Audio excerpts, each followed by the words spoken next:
In 1896, something happened in Africa that Europe did not believe was possible. The European powers carved up the African continent like a prize to be won. Boundaries were drawn in blood, and ancient kingdoms fell one by one.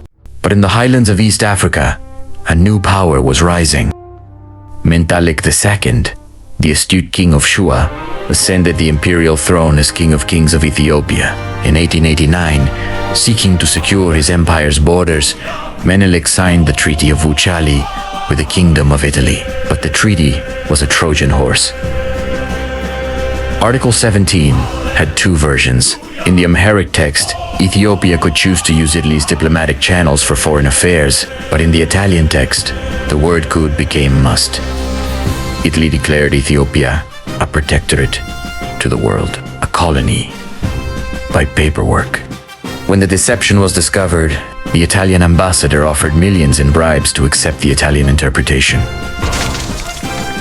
Mentalik hesitated, weighing the cost of war. But Empress Taitu tore up the proposal. She famously declared, "You wish Ethiopia to be represented before others as your protectorate, but this shall never be. I am a woman. I do not like war, but I would rather die than accept your treaty."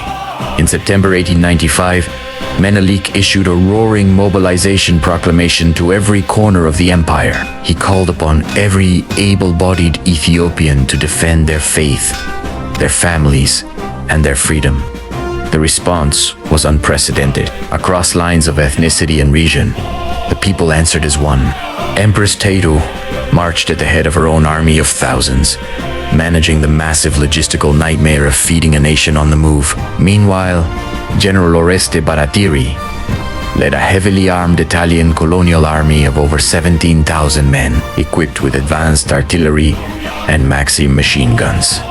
The Italian general made a fatal mistake. Under the cover of darkness, on March 1st, 1896, he ordered a surprise night march to seize the high ground. But the mountain terrain was a labyrinth, and the Italian brigades became separated in the dark. Ethiopian scouts spotted the fractured Italian columns at first light. Before the Italians could form their lines, the mountains came alive. Over 80,000 Ethiopian warriors, screaming war cries, poured down from the cliffs like an avalanche. When a crucial sector of the Ethiopian line began to waver under heavy Italian artillery fire, Empress Taitu rushed to the front. Unveiling her face to the soldiers, she ordered her personal guard and the barefoot water bearers into the fray, cutting off the Italian retreat to a vital water source.